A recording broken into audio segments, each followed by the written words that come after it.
So, good evening, dear friends. Thank you very much for this nice opportunity. And I have been told to discuss a very, very important thing, as I have mentioned, it's money. And people say, even in our religious books, it has been clearly mentioned that money is sweeter than honey. As an entrepreneur, as a student, if you're thinking about starting your own venture, see, first things comes in your mind, or you discuss with your mentor, you discuss with your friends, you discuss with your family member that I'm planning to start a venture. So they will tell you one thing. It's really great if you want to start your own venture as a startup or as an entrepreneur. But what about money? Who gonna give you money? So that remain a big hurdle, big hindrances, big barrier as an entrepreneur. So, what is the solution? Just think about banks. Maybe a 10-15 year back, bankers, they used to give loan to those people, those having good credit worth. I mean, those who can take loan and those who can return that money. So it means only those who have, some kind of credibility, or those who have a lot of credential, those who have got such kind of power, those who can return that money. So bank used to give loan to them only. But in last 1 decade, you might have noticed that suddenly some changes has occurred. The main reason of these changes were, it is very clear that government cannot provide job opportunity to all. And you see, our education system, our learning, our skills, we all wish that we should have some kind of job, either in government organization or in private organization. But this is not feasible, believe me. So government have had one option, that is another option, that why not create people, why not go for entrepreneurship, why not motivate, inspire people to start their own venture. So government decided that now it's a time that individual, they should come forward and start their own venture. But still the big question mark remain there, that what about money? How to get that money? Because banks were not ready to provide a loan to these fellows, those who really want to start their venture. The reason was very simple. The risk was very high. If someone comes to you and they say, this is my proposal, and banker will scrutinize the project, or that particular application or your proposal, and then find that okay, you're going to start it 5 year down the line, you will start earning money, but in the next 5 year, who will pay money back to the bank? The principal amount and the interest rate. So that remain a big question. So that's why I hope in this entrepreneur development program, I have been told to discuss credit availability, that how we can get this credit, how we can avail this money, what is the procedure. But if you think of the basic theory behind all this, the basic theory comes back to not to a one person but group of people. As far as microfinance is concerned, this concept came from one university which is in Bangladesh, and Professor Yunus, he is the person who had taken an initiative to, you know, pull people uh, to ask people to come together and contribute little bit money. Suppose you earn 10 rupees, contribute every day 1 rupees out of that 10 rupees. And suppose we have 100 people, so every day we'll have 100 rupees. At the end of the month, we will have sufficient money with us. Now with that money, if you comes to a bank and ask a bank, please give me some money, bank will say you need to deposit some collateral. You need to deposit some kind of, assets against loan. So in general, people, poor people, they don't have any assets, they don't have any collateral to give to bank against the loan. So this was the concept introduced by Professor Yunus Khan in Bangladesh, that yes, instead of going as an individual to bank and ask for money, why not we club people, we pool people and ask them, you contribute your money every day, 2 rupees, 3 rupees, and whatever money we will have, suppose we'll have at the end of the month 10,000 rupees, then we will go to a bank and we'll tell bank that, hey, we have a 10,000 rupees, now you give us some money. Because now what happens, it's not individual who is taking money from bank. Now we have lot of people, group of people, they are taking money from bank. So now the whole risk has been divided among people. So not a one person who is taking loan and who will be responsible, but group, large number of people who are in a group, they would be responsible to the bank to give back money to the bank. So this kind of groups are known as self-help group. And this was proposed by Professor Yunus Khan in Bangladesh. And they started a bank called Grameen Bank. And Grameen Bank, they started a concept of microfinance, and this microfinance had become so famous in Bangladesh that 80% of their population moved from very poor class category to middle class. See the beauty of microfinance. Now not only in Bangladesh, the whole world, can you believe it? The whole world has copied this concept of microfinance. So that is the beauty of microfinance. Now, how we can avail this kind of financial benefits? Let us see this. So before I move further, let me tell you what I'm going to discuss in this. So we started with Grameen Bank, the founder bank in Bangladesh, and the founder person is Professor Yunus. And they had taken an initiative, and that is in India and in other country we call it self-help group with microfinance. The second thing which is very important as an entrepreneur, as a startup, you need to understand what is expenditure or what is the investment. I mean, not as an entrepreneur or startup person, but as an individual, as a human being, you must know, because a lot of people are dependent on you, or maybe you are dependent on your family or your parents. You need to understand the difference between expenditure or investment. Then we will talk about financing, how we can get this finance. Then we'll talk about different schemes of a government. The one scheme which is very famous nowadays called Mudra, and the second scheme, Prime Minister Employment Generation Program. So this we're gonna cover today. If you have any question, I request you all please note down. At the end of this session, I hope I will be able to answer your questions. Okay, so before I move further, let me see how many of you are here with me. Please write yes in your chat box so that I can see yes, you all are with me, which will really motivate, inspire me to see that yes, people are here with us. So I request you all, please say yes in your chat box, and I hope with the laptop I am able to see that how many are able to see. So we started a story of Grameen Bank. The founder person is Professor Yunus. And if you want to know, if you want to learn more about this, yeah, a lot of thesis, a lot of work has been done in each and every country about microfinance. But this Grameen Bank in Dhaka, they have a special kind of training, a special kind of program. If you want to start your own venture in your own country, they give you some kind of training and development program. It's a kind of faculty development program, entrepreneurship development program, and the focus is microfinance.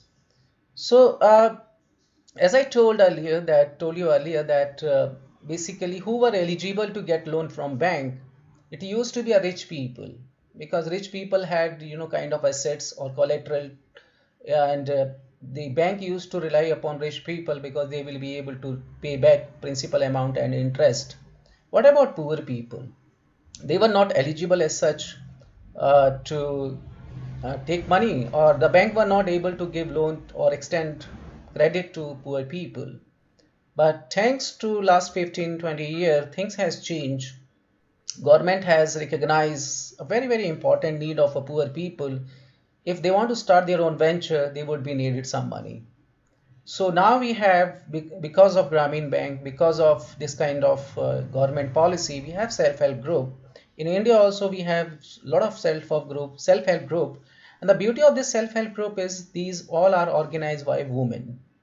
So women, those who work at home, plus they have, some kind of local skills, which with the skills they make local products, and with the help of that they sell it uh, to the different markets.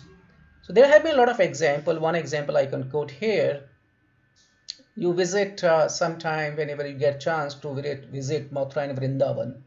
I hope you all have somewhere seen Mathura and Brindavan, and Brindavan and Mathura is famous for temple. Yeah, it's famous for temple. But Brindavan is a place where we have approximately 40 to 45 villages, and these 40 villages they grow a special kind of plant which we call tulsi. And tulsi is a kind of herb which we all use in India. But more than that, there is a byproduct of tulsi which generally these people export from Brindavan. I hope you know that product. I'm talking about tulsi mala, right? So what happens? There's a huge demand of tulsi mala abroad, because in each and every country, if you visit, you will see a temple of ISKCON, another temple also. They have their branches. So, because they are affiliated with Vrindavan, Shri Krishna, so they demand Tulsi Mala. So there are approximately 40-45 villages. So each and every villager, farmer, they grow Tulsi Mala in their agricultural land. Now the problem here is this, that when you convert, you know, you make a bits of Tulsi Mala, and that bits comes from wood of Tulsi plant, right? And when you convert that tulsi plant wood into a bits, it's not an easy process. And 50-year back, 60-year back, 100-year back, the kind of instrument they have been using, the same instrument they have been using today. So the way they convert it into a kind of bits, the pose they sit in, and the process is very hard, very hard. You need to put a lot of efforts. And who is making this tulsi mala? Women. So now see, for many years, women are suffering because they convert that plant wood, tulsi plant wood, into bits, and it's a very rigorous process. And it cost them, because they have their own agricultural land, so they convert that plant wood into that bits. It cost them, as such cost is not very high, it cost them hardly 10 rupees. What happens? They cannot sell it to directly to the market, so middleman comes to them and they collect all the mala and sell it at high price, so they remain poor. So what they did, if they approach a bank will not give loan to each and every individual woman over there. So they started with the concept of self-help group. Instead of going to bank individually, they put their money together, they join hand together, and then comes to a bank that yes, we are 100 women, we are from all 45 villages. Now we want to start this venture at good level, at high level. Now tell me how much money you're gonna give. So the whole risk has been shared among women. So as I told you, in Bangladesh, 80% poor people, they have been transformed into a middle class because of Professor Yunus Khan initiative, that was self-help group and Grameen Bank. One fine day, he was going to his university, and on one crossing he saw a lot of beggars. So he was concerned about beggars, that oh my god, I have done a good job and I got a lot of awarded, I have been awarded for by different prestigious international awards. But if someone comes to my country and they come here in Dhaka, another city, if they see that oh my god, so many beggars in Bangladesh, I mean it will really, it's not good thing. So he decided to convert beggars into he decided to transform their life. So what he did, it's another example of what we call microfinance. So now think about beggars, how microfinance can help beggars also.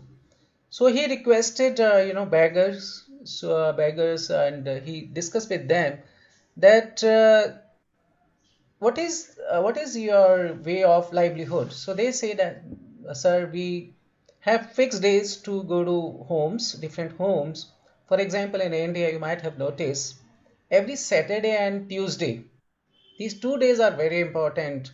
In Delhi, I'm not talking about other places. I'm not sure about other places.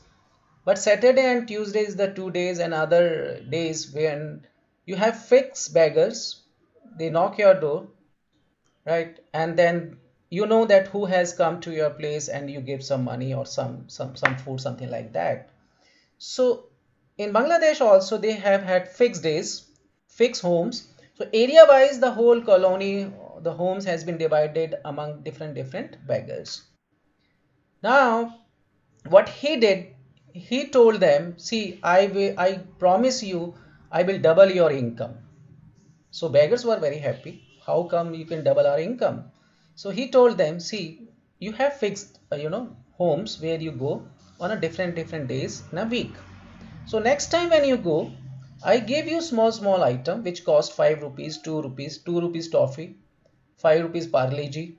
So small items, 1 rupees, 2 rupees shampoo sachet. So when you go next time, uh, you tell people, see, I'm a beggar, but I'm a seller also. I sell these products. Would you like to take these products, which cost 1 rupees, 2 rupees, 5 rupees? So in starting, people, they felt that why I should buy something from beggars. But beggars, they say we know each other. Beggars told them from where they used to get money. So all beggars, when they used to come to their working place was, different colony, different places where they used to get money. They told each and every household, see, we are begging for many years, but this is the time we want to convert our life, we want to transform our life from begging to salesman. So this was a kind of idea which clicked, and now people start trusting all in beggars because they have developed a relationship over the period of time. So now these people started buying from beggars. And after few months, few years, they saw that beggars comes to these people homes on Saturday. On Saturday, the housewife or the lady, she gives a list that next time when you come with these all products. Come on Tuesday, come with these all products. And you wouldn't believe, these beggars now they have become a salesman.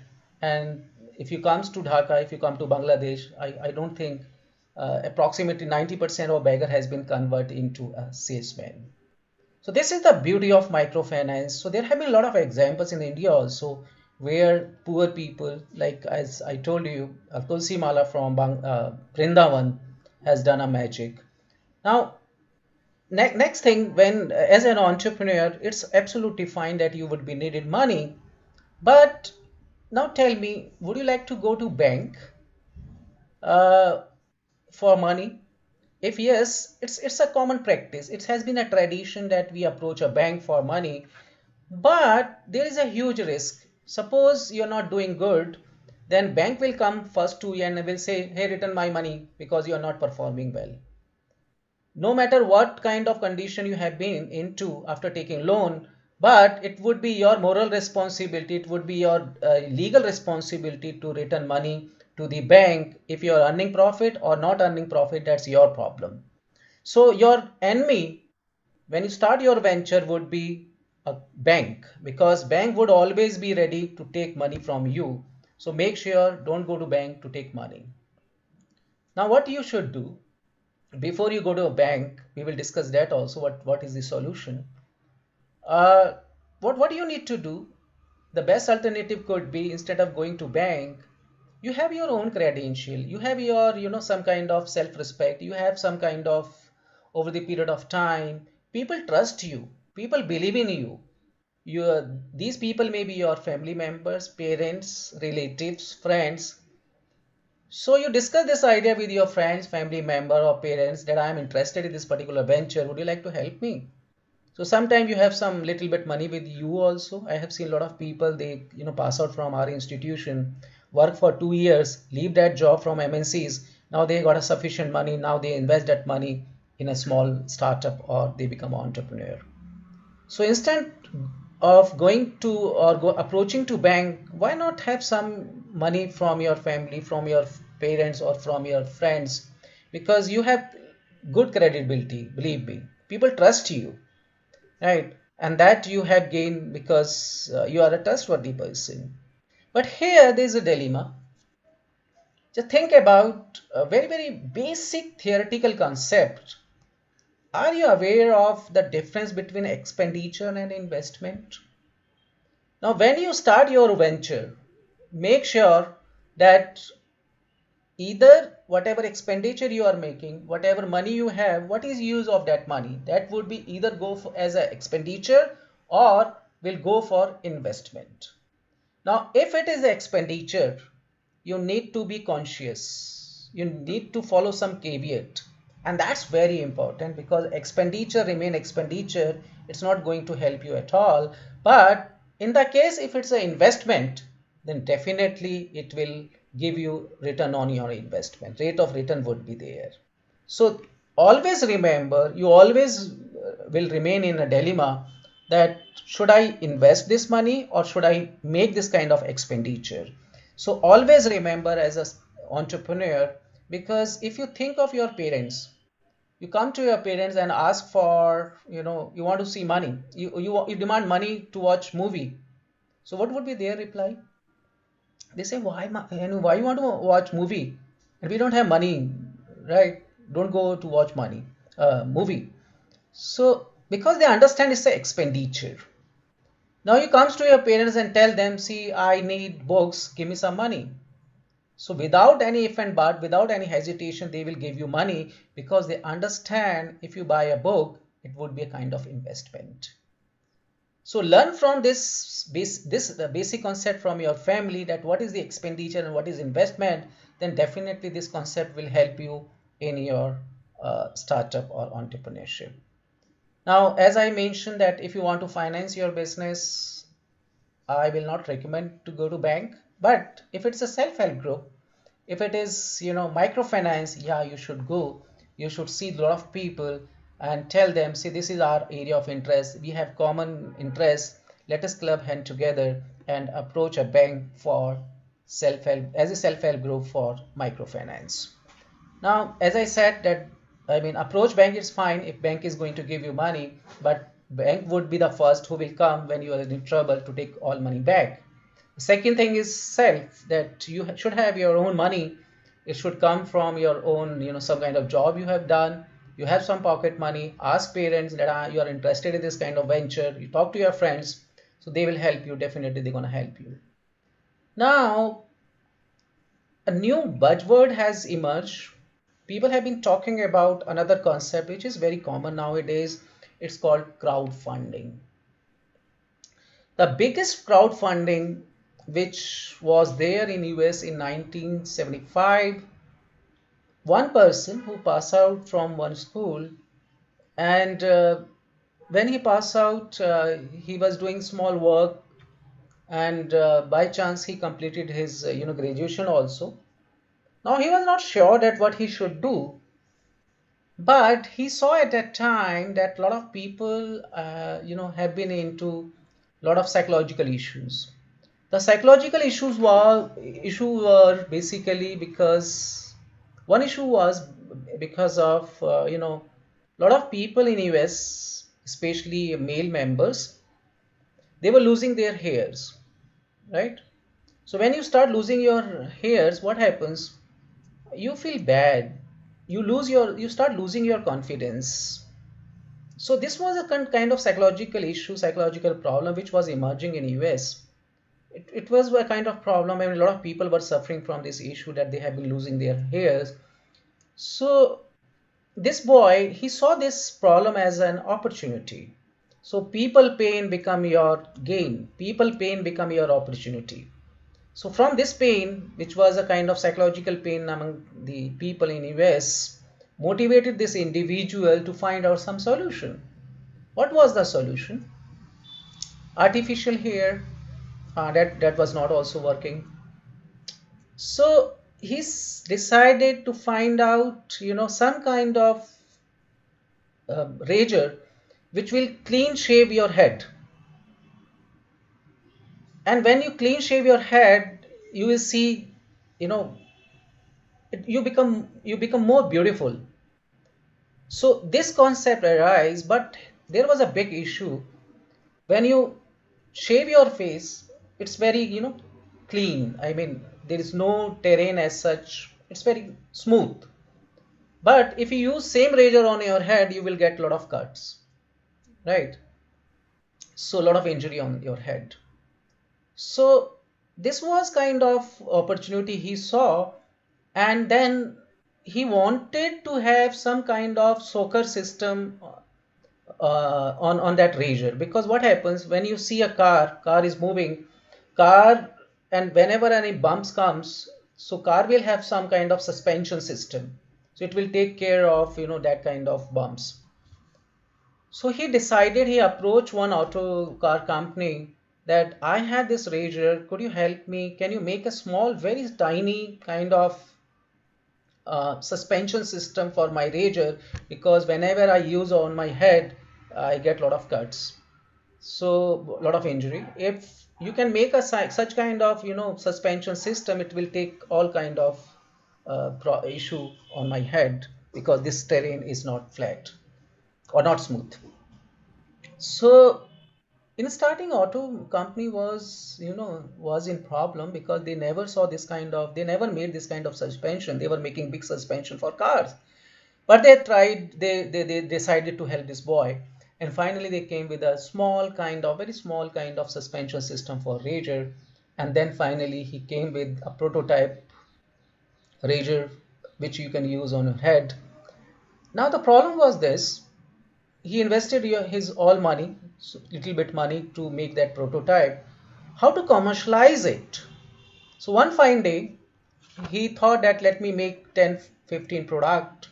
So he made 20 product basically of that razor, and start selling at California beaches. I mean, people, they saw, oh my God, it's a good invention. It's a good thing. Um, and slowly, he saw that a lot of people are demanding this product. And after some time, it had become a fashion to keep your head clean, right? People you start shaving their head. But the problem was here how to commercialize it. So one fine day, when they were selling this, so they used to make 20 products. They used to sell in a particular week. Then they used to get some money. Then he used to make that another product, 10 product. Then this was going on for 1 or 2 months. But one fine day, one businessman, he saw this big, kind of social kind of phenomena, social issue, and he said, I have a lot of money, but nobody is there to use that money. I want to donate that money, but this venture which you have started, it is taking care of a lot of social concern, social issue, social problem. So I ready to donate money to you, but use this money not to earn profit, but for social work.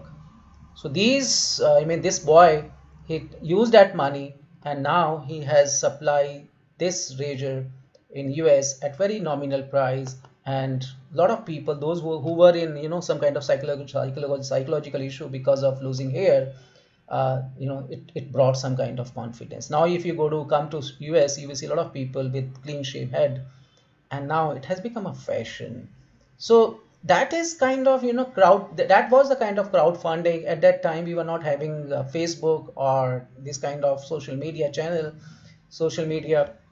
and a platform. But now we have a social media platform where you can approach people, hey, this is a social kind of issue, would you like to contribute? I remember there was a beach in Mumbai which was full of dirt. I mean, a lot of people, they used to put everything, all garbage on that beaches. So one, two, three people, they joined hand together and decided to clean that beach. And they put this information that if you have Saturday, Sunday free, please come and help us to clean this beach. And this was this kind of social kind of initiative. And a lot of people start coming on Saturday, Sunday, and then on weekdays. And then a lot of people, they decided to give money to these people, and they started buying a lot of kind of tools which help to clean the beach. Now that has become a beautiful beach. And there is a company also in India which is called Kitto. You can check their website. They will help you for this crowdfunding. So there have been a lot of venture where you don't need to go to bank, you don't need your money, but you have a crowdfunding. They charge 5%, 10% commission, but they help you. If it's a social cause, then definitely they help you, right? So this is about financing. But now let me tell you, in 2000, believe I think it's a 2015, the issue was there that people like you and me were not able to get money. So government launched a scheme called Mudra, Pradhan Mantri Mudra Yojana, which is PMMY. Mudra is a scheme launched by the Honorable Prime Minister on 8th April 2015 for providing loan up to 10 lakh to non-corporate, non-farm, small micro enterprises.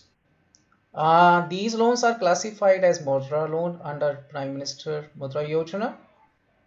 These loans are given by commercial banks, right? Small finance bank.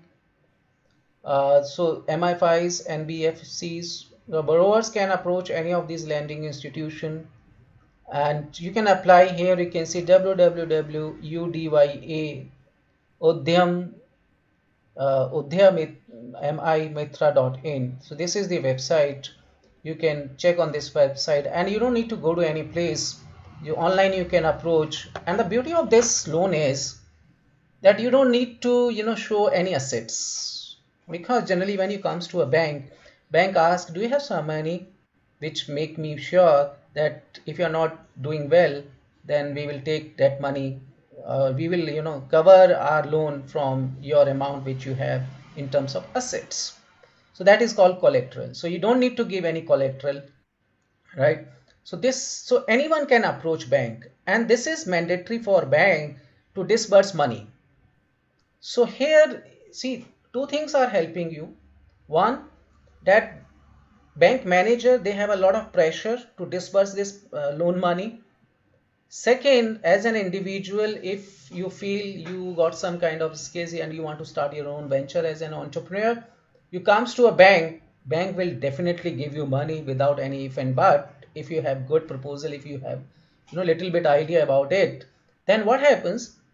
The beauty of this loan is you don't need to show any assets, you don't need to give any collateral.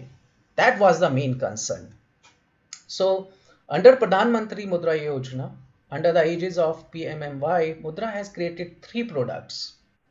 So first is Shishu, second is Kishore, and third is Tarun, to signify the stage of growth, development, funding needs of beneficiary, micro-unit, entrepreneur, and also provide a reference point for the next phase of graduation and growth. So when you start your venture, you don't need this much money. You need little bit money. Then slowly you grow, and then you will see more and more money you can ask banks to disburse. So now you can approach any bank. Each and every bank has this Mudra scheme, and you can tell them, see, we want this money. So, or you have an alternative. Rather than going to approaching to bank, you can apply online also. The Mudra loan online apply is provided under the Pradhan Mantri to non-farming and non-corporate micro and small enterprises. These enterprises can avail loan up to rupees 10 lakh under the Mudra scheme. So first scheme, which is called Shishu, under the Mudra loan scheme, provides you up to 50,000 rupees to those entrepreneurs who are either in the initial stage of business or looking to start one. So believe me, I have noticed in last 3 years, because my institution is a center, University Grants Commission Center for Startups. So we have been training a lot of students. I mean, they are very good in learning, they are very good in their graduation. But next what? They all would be our job seekers. But this is our responsibility to make them job providers. How we can make them a job providers? Just think of any good institution, IIMs or other institution in India. Basically, their main objective, their main purpose, their main motto, mission is that They should create such kind of environment. They should inculcate such kind of skills so that students can start their own venture. And I'm telling you very, very important thing. In Delhi University, we have Faculty of Management Studies. And if you come to Faculty of Management Study, they have clearly mentioned the purpose of the institution. The purpose is to inculcate skills among students so that they can start their own venture. As I mentioned, unfortunately, less than 1% students, those who complete their MBA, they start their own venture. 99% students, they look for job. So they all are looking for job. They all are job seekers. Less than 1% students, they start their own venture. But what we did at our institution, we have taken this initiative. We are inspiring them, we are motivating students at graduate level, at undergraduate program, uh, bachelor degree program, that please think about starting your own venture, and process begin from first year. You are in first year, first semester, second semester, you have little bit money, but more than a money, what is important? Some kind of idea. And I feel it's not an idea, it's a some kind of a social pain, personal pain, which comes in your mind, and you feel that I should work on this particular venture because people are suffering, people have a lot of issues. I remember last year during this month, I was reading Business Standard, and there was a very small write up about Walmart. There was three line only in that write up. Walmart has invested this much money, this much amount in ninjacart.com. So I decided to check who is this Ninja Cart where Walmart is investing a lot of money. So I opened that ninjacart.com website, and you wouldn't believe, I saw that website. They have been into a supply chain management in India. And who started this venture? One boy who passed out from IIT Kanpur. And when he came back to Bangalore, his mother told him that go to market and bring some sabji, I mean vegetable and fruits. Go to Bhaji market. So he come to Bhaji market, get some fruit and vegetable, come back. So his mother complained him that you don't know how to buy fruits, vegetable, fresh fruits and vegetables. So he said that no fresh fruits, vegetables are available in the market. So that that was a kind of reason which motivate, inspire that boy to understand why people in Bangalore, they are not getting fresh fruits and vegetables. So to understand the he tried to understand the logistics, right, of this supply chain of fresh fruits and vegetable. So he visited Sabji Mandi. In Delhi, we have a Sabji Mandi called Ajadpur Sabji Mandi. Similarly, they have had a kind of Sabji Mandi in Bangalore. But I don't know whether you people are aware or not. Sabji Mandi works during night.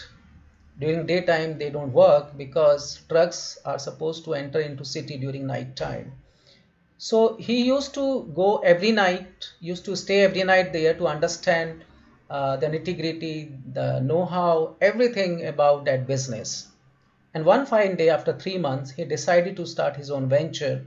And what he did, he said that I will, take this pain because it's a big pain in Bangalore. People are not getting fresh fruits and vegetable. The fruits and vegetables are not fresh. On the one side, other side, the cost is very high. So he decided to start his venture and created a kind of software where this software helped him to collect what he call fresh fruits and vegetable at 8 p.m. from the farmers nearby the villages, and bring at collection center 1 a.m. early 1 a.m. at the midnight, and before 5 o'clock they supply all these fruits and vegetable to the retailers. When 7 a.m. consumer comes, buyers come to these retail shops, they are going to get fresh fruits and vegetables. So when you see fresh fruits and vegetable, you will not complain and you will be ready to pay premium. On the other hand, farmers were getting their money 8 p.m. immediately they hand over their produce to the ninjacard.com. Immediately money is transferred immediately to their account. So who got benefited out of this? Farmers. And he has taken care of all middlemen. No need of middlemen, because middlemen take away all money. So ultimately, from producer to directly kind of scheme or kind of process, the consumer finally they are going to get it. So this kind of venture, where in starting he started because he had that technical knowledge, he started this venture. Slowly he increase this venture. He approached a bank, and bank was ready to give money because you have a prototype, you have already started your money.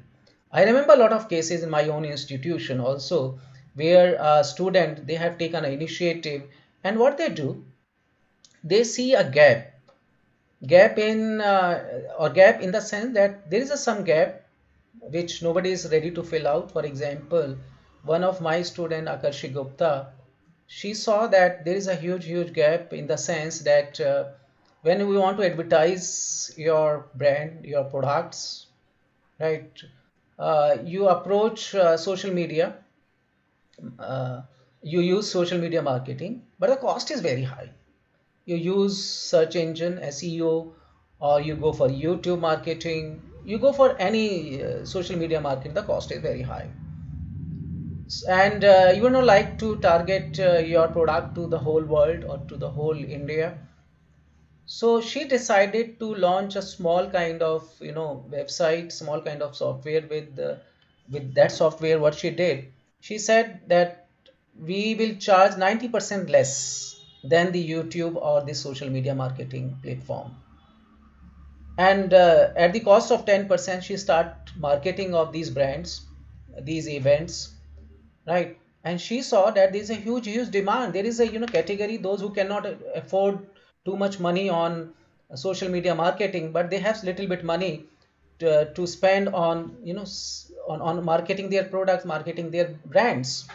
So this kind of small a problem, small issue, small gap you can see, and you can, as an entrepreneur or as a startup, you can fill that gap. And for that, this 50,000 gonna help you.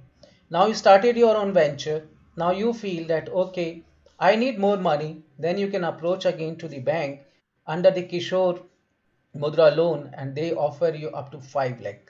So from 50,000, which was the initial investment, now you're growing, you would be needing more money. So you will have 5 lakh rupees. So you have your prototype. Now you have established your business. Bank will say, oh, you already have established your business. We don't mind. We can give you this 5 lakh also. And finally, when you feel that you have been settled for last 1 year, 6 months, now you can approach for this 10 lakh.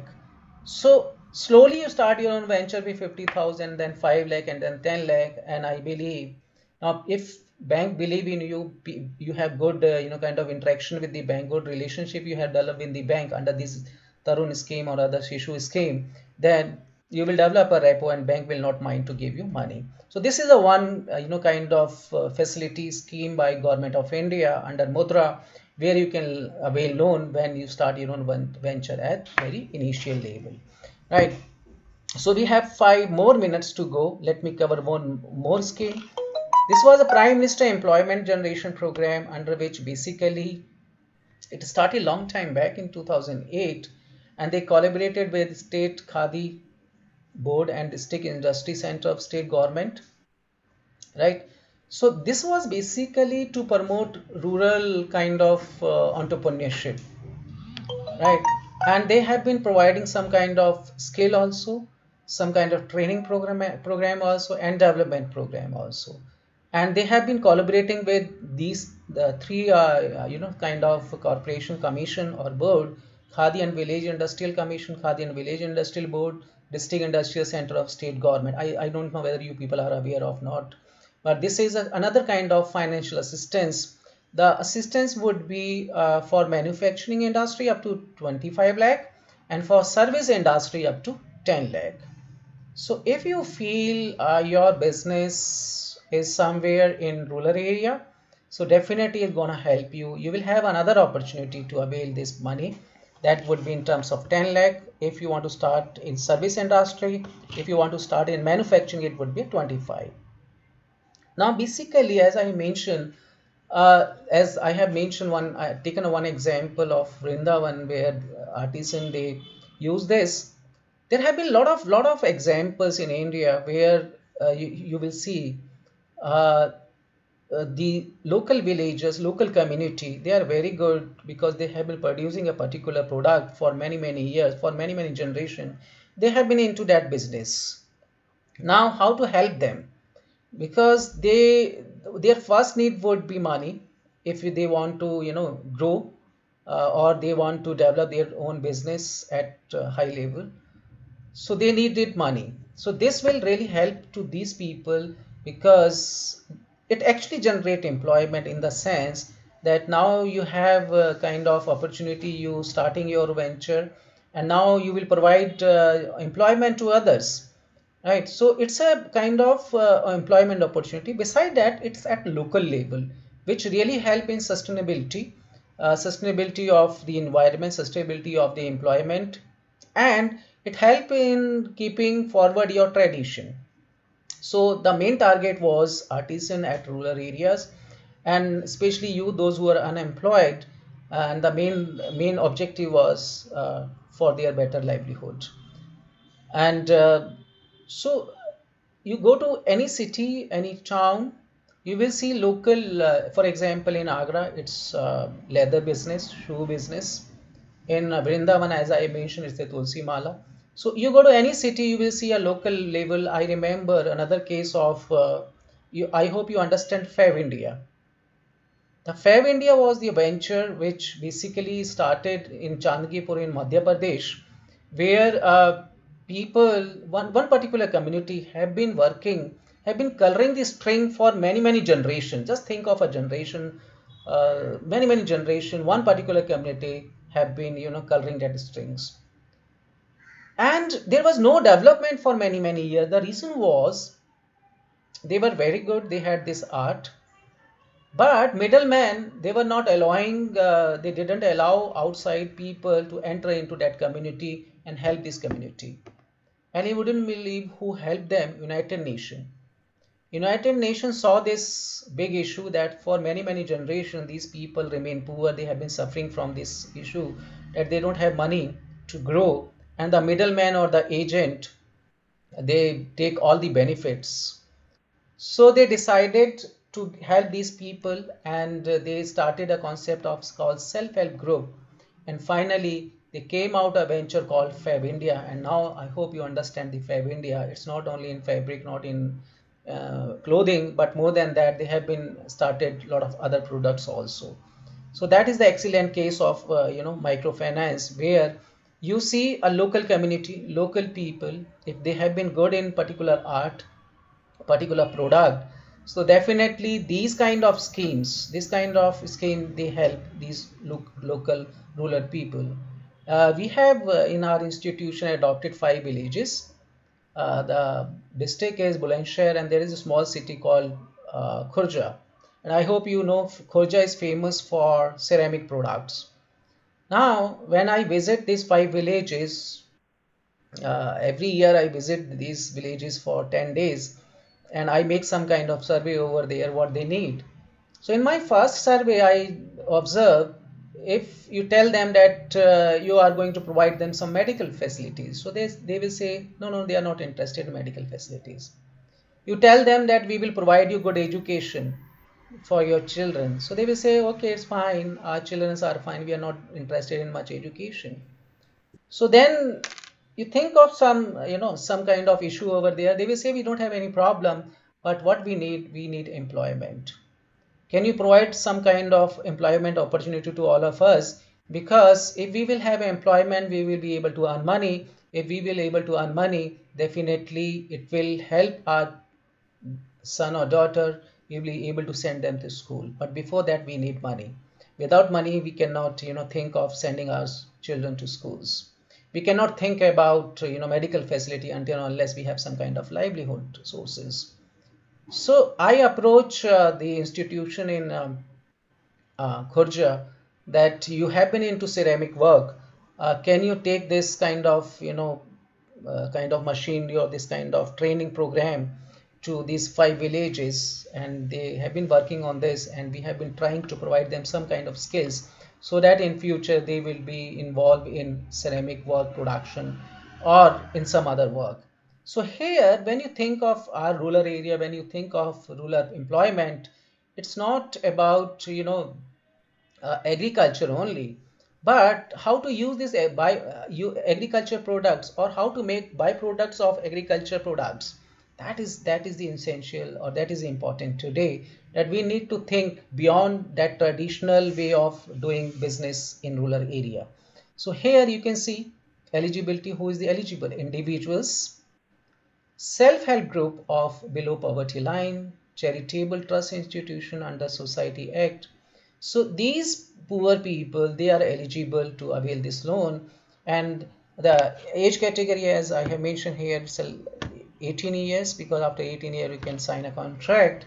So education qualification, 8th standards pass only for project costing over rupees 10 lakh, but less than that, yeah, as such there is no need of any certificate.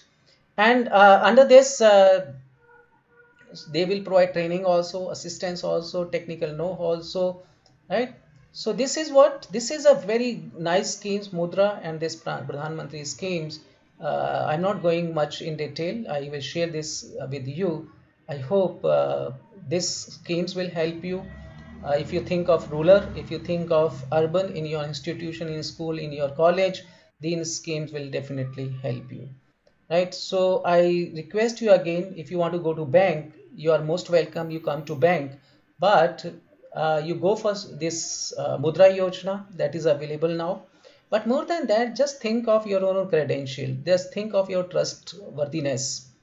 Start your own venture with small amount, then approach a bank, because once you have started your venture, you have been running it for 1 year, then bank will start trusting in you, because bank will feel that yes, you have done this, you have prototype, and you have started this venture. Now you can promote this product, so bank will also help you. So before bank help you, you need to help yourself, and that would be possible. Okay, so thank you very much. Now we complete this session. Thank you very much for joining us. uh, Thank you, thank you, thank you very much.